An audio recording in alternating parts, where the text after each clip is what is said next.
Hi, my name is Aya. You're watching Aya Reads, and I'm going to be talking about popular books that I will never read. So before I get started, obviously these are popular. I'm sure they're popular for a reason. There's a big probability that you might have read and really loved some of them, and that is obviously okay. I guess you can try to convince me in the comments below. If you're respectful about it, I might reconsider. But for now, for one reason or another, these are just books that I'm not interested in. And obviously, never say never. I can conceive of a way to read these books for a vlog, obviously. But for now, these are just books that I'll probably never read, or at least I'll probably never read of my own accord. Like the chances of me picking these books up because I am genuinely interested in them are slim to none. This is not me bashing these books because how could I? I've never read them. And some of them are really based on my reading preferences, but also some of it is based on other people's reviews. So obviously reviews can work for convincing me to read books, which they have done many a time, but also obviously the other way around, where I would like one very negative review and them giving really strong arguments why they did not like it will probably convince me that I'll probably also never like it. So let's get started. The first one is a very big one, and it's The Addicted / Calloway Sisters by Chris and Becca Ritchie. I have read one of them. I read Addicted to You years and years ago. Let me actually see when I read it. So I actually read it in 2016. So like I said, it has been 8 years. I really did not like this book. Basically, the first book is about Lily and Lo, and they are best friends, but she's addicted to sex, he's addicted to alcohol, and they use each other or they fake date so that their parents will not ask any questions about them or who they're dating, stuff like that. And they basically use each other to fuel their own addictions. And like I said, I really didn't like the first book. I don't really remember why I didn't love it. Let me see if I wrote a review back then. Okay, what I said was this book was just okay. The main characters were super annoying. The side characters are really what made me give this book 2 stars instead of 1. The review was predictable. I saw it coming from a mile away. I will be continuing on with the rest of the series though, because I am interested to read the other couples. So that was true back in the day. And also, I know a lot of people addicted, like the Addicted series is not necessarily their favorite. It's mostly the Calloway sisters. Kiss the Sky, Hothouse Flowers, stuff like that. So Rose and Connor and Ryle and Daisy are a lot of people's favorites. And especially Reich and Daisy. Like I said, when I first read it, I did think I was going to continue on. However, this deals with reality shows, like a filming of a reality show. And I don't like that. First of all, I don't really like watching reality shows, and what I like doing even less is reading about them getting filmed. So that is what made me really not interested in the series. Maybe if I had continued on in 2016, this would have been one of my favorites. And I do know like a lot of people really love Kiss the Sky and Hothouse Flower. I just think I missed the boat. I should have read them in 2016, and now I really have no interest in continuing on. So yeah. Next is Balance by Lucia Franco. Once again, like I said, all of them are very popular. I know a lot of people whose opinions I really trust on Booktube, this is one of their favorites. So in theory, I should like it. The premise, however, is not interesting to me. And it just, I don't know, it gives me the ick. And I'm not bashing you for liking this, obviously not. But to me, I think it has something to do with the scandal of the coaches and doctors abusing the gymnasts that was in the news a couple of years ago. And I believe that is also when I first heard about this series. So that combined just made me really not want to pick this up. Also, this involves cheating in a big way, which that is just a big no-no for me. It's not to say I'll never read a book involving cheating, but if I can steer clear of them, I will. And also what makes me not really interested in this series is that this is a series following the same couple, and that to me is just ripe for just drama, unnecessary drama. I prefer series with different couples and not this kind of series where we follow one couple throughout the course of 4 or 5 books. I don't really love that. Obviously, it has its upsides where you can really, really know and love this couple. So I can see why other people would love them. It's just those, I don't really tend to love those series because at one point you have had everything. Like obviously in the first book, usually those couples get together and then the second book will then be apart. Like just like it follows the same plot beats over more than 1,000 pages. It's just, like I said, not for me. But obviously a lot of other people really love this series. Another one, it's not that popular, but the author is pretty popular. It's Bittersweet Surrender by QB Tyler. This cover is one of my favorites, however. Like, I would almost buy this book just for this cover. I don't know what it is about it. I just think it's so fucking hot. So basically, this involves cheating in a very big way, and I don't like that. I don't like that at all, especially since, first of all, obviously I've not read this book yet, so I cannot tell you whether or not this husband is a douchebag. What I do know, however, is that this follows a couple going into marriage counseling and her cheating on her husband with the marriage counselor. Like, I cannot abide by that. Like, that to me I know for sure I'll find this couple very unlikable. And especially in this case where the husband is obviously trying because he's going to couples therapy with her, and then you have the audacity to cheat on him with your with your therapist. No, man, like I cannot. I know that I'll probably hate it, and in that case, I will not even start. Like, that is just unfair, because if I know that I'll hate a premise, then why should I read it? Also, a duology following the same couple, so kind of, it's obviously less books than with Balance, but I have no interest in reading one, let alone 2 books about cheaters. No, thank you.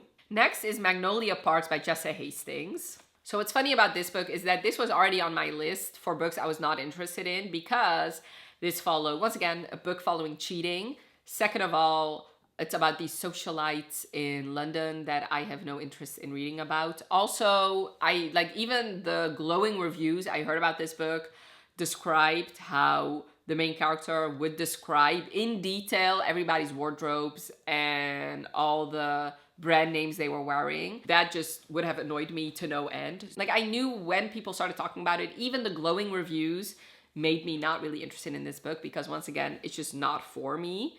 And then I made this video reading the most popular romances on Booktube of 2023. And this book, obviously the series was mentioned a lot. So I did end up buying it and I started it. And I believe after like a chapter or 2, I just gave up. So technically I have started it, but to me it still counts as a book I'm not interested in, because I knew I was not interested in it from the beginning. And reading just a couple pages of it just confirmed my previous suspicions that I was not gonna love this. Yeah, this is actually one of the only ones that I have given a shot, and it did prove me correctly that this is just not the book for me. And like I said, like obviously I read it for a vlog reading the most popular romances. So a lot of people that I follow really, really love this book, but it's just not for me. Den of Vipers by K.A. Knight. So this is actually one review that put me off from this book, and it was actually Becca over at Becca and the Books.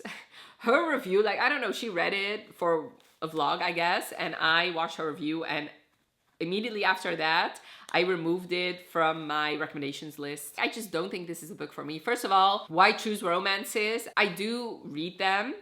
It's just not my favorite subgenre. And then this one, especially being a mafia romance set in the UK. And the way Becca talked about it, where obviously she's from the UK, so it would irk her more, but the way she talked about this book made me convinced that I would probably have similar issues to her. I like mafia romance. It to me has to be a little bit realistic, and a why choose romance in a mafia setting is not realistic to me. And the way the main character, the female was described already felt too unrealistic. And I get it, why choose is almost never realistic, like I said. So this is a classic case of one reviewer giving it a bad review that has just stuck with me. So anytime I see this book, I'm like, thank you, next. Another one that used to be popular years ago, and probably I should have read it years ago, and maybe I would have loved it years ago, is Bare to You by Sylvia Day.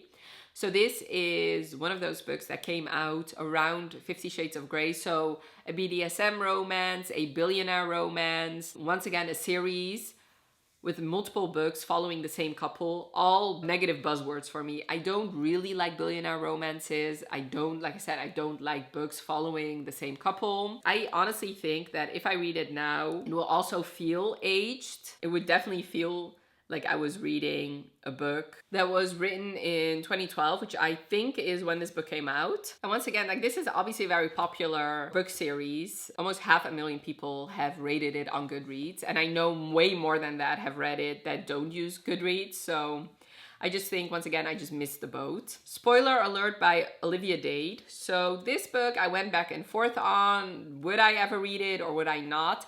I like the fact that obviously it's a plus size heroine. I am interested in other books by Olivia Dade, but this series I'm just not. It's mainly because, I don't know, the premise of this, it follows a celebrity and a fan of the celebrity and cosplaying and meeting online. I don't know. I also tend to have issues with books about celebrities. I tend to only really like them if both characters are celebrities or like actors or stuff like that. I don't really like, I tend to like it in movies, just not in books, where you have like a normie, like a regular person who falls in love with a celebrity. The only way I like it if such celebrity is a athlete, and any other celebrities, I don't really care about it too much. So actors, singers, stuff like that. Unless I already really know and love an author, then, like, for example, Elsie Silver, her next book is going to be about a singer. In that case, I guess, but it's just not my favorite. And I will read it, but I'll only read it because it's Elsie Silver. And since I have not read an Olivia Dade book, I think I'm just going to skip this. And to be honest, like, I'm not as impassioned about, spoiler alert, as the other ones. In fact, out of all of them, spoiler alert, has the highest chance of me actually reading it. 5 Survive by Holly Jackson. And the reason this is on this list is mainly because of Meg with Books. She really did not like this book. And I know that she really loves the Good Girl's Guide to Murder series. So the fact that she did love the previous series and did not like this one made me convinced that I will also not love it. So this takes place over one night. And it's about these 6 friends, 1 sniper, and only 5 survive. So this is a young adult thriller. Like I said, I probably would have picked it up if this had gotten glowing reviews. And it still has a pretty high average rating. It has a 4.8 average rating. But since Meg, who I do trust her opinions on thrillers and mysteries, did not like it, and I do know that Holly Jackson is an author that she has loved previously, made me convinced that I'll probably not like this. And out of all the books that are available to me, I can just remove this from my never-ending TBR. Next is The Diviners by Libba Bray. So basically, I read 2 other Libba Bray books years and years ago, and I disliked both of them. So I already knew Libba Bray was probably not going to be the author for me. I already decided not really to pick up her books, but then The Diviners got pretty popular a couple years ago. And I was like on the fence, okay, so should I pick it up? It does seem to be different from the other books that I read, but I don't really vibe with Libba's writing style. So it was already on the fence for me. It seemed to be that the books got worse and worse the further on you got in the series. Especially the 4th book is a lot of people's least favorite book in that series. So that just proved to me that this series was probably not going to be for me. And then one nitpicky thing that made me also not really want to pick it up is that they kept changing the covers with each new release in the series. And that just bugs me. Don't do that. I hate that. Stop it. So that also made me put off from this series. Obviously, I would have dealt with it if Libba Bray was one of my favorite authors and I would just read this series. But the fact that I already did not love her books previously and the fact that they kept changing the covers was like, okay, I dodged a bullet, let me not read it. And then hearing the reviews for the 3rd, but especially the 4th book, made me happy that I never picked it up. Another book is Every Summer After by Carly Fortune. So I read Meet Me at the Lake last year. And actually read This Summer Will Be Different this year. So I gave Meet Me at the Lake 1 star. It was my least favorite book I read last year. I really hated it. And while reading reviews, everybody said that Every Summer After also involved cheating in a way. So like I told you multiple times in this video, I don't like books about cheating. And I've heard a lot of things about Every Summer After being compared to Love and Other Things by Christina Lauren, which was another book that I really did not like. Having read This Summer Will Be Different and solidifying for myself that Carly Fort's writing style is not for me are three giant reasons why I'll probably never read Every Summer After. I'm not saying I'll never pick up a Carly Fortune book because Goodreads seem to really love her. So I'll probably pick up her newest releases if they're on some sort of Goodreads list. But Every Summer After, I guess I just dodged a bullet when this book came out. So I'm not going to go back and read it because of the reasons I just mentioned. So at least that will be one Carly Fortune book that I'll probably never read. They Never Learn by Lane Fargo. This is a kind of good for her thriller. It's about this serial killer who only murders bad men. It was actually Cindy's review from Read with Cindy that totally put me off from this book. She did this giant spoiler-filled review for this book. She does that for a couple books and even books that I am very interested in. But this one, I just decided, let's just watch it. I think it was one of her least favorite books at one point, and she talked about it, and everything she said about it made me not interested in this book. And other reviewers that I trust, like for example, Riley, I think really loves this book, and other people that have read it also like it. So it was on my recommendations list. It was, I don't know how high it was, but it was up there. And then Cindy's review, it just made me remove it completely. So not interested in this book. Also, this is not really my genre. I sometimes read mysteries or thrillers, but it's not a big chunk of my reading. So then I would much rather read a different kind of thriller instead of this one. And last but most certainly not least is A Little Life by Hanya Yanagihara. It was years and years and years ago, like before TikTok even was a thing. Somebody reviewed it on BookTube. I forget who.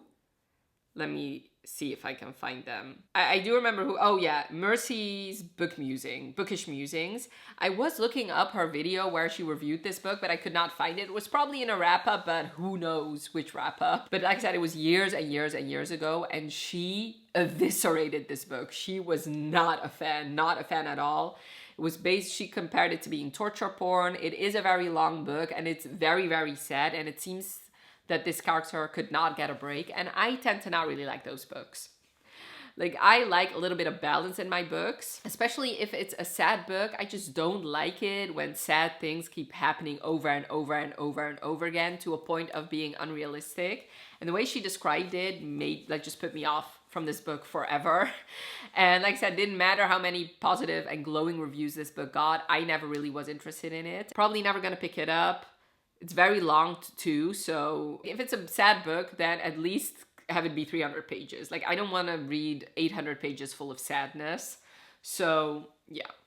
So those were, I guess, the 12 books that I will never read. Let me know in the comments below if you've read any of them.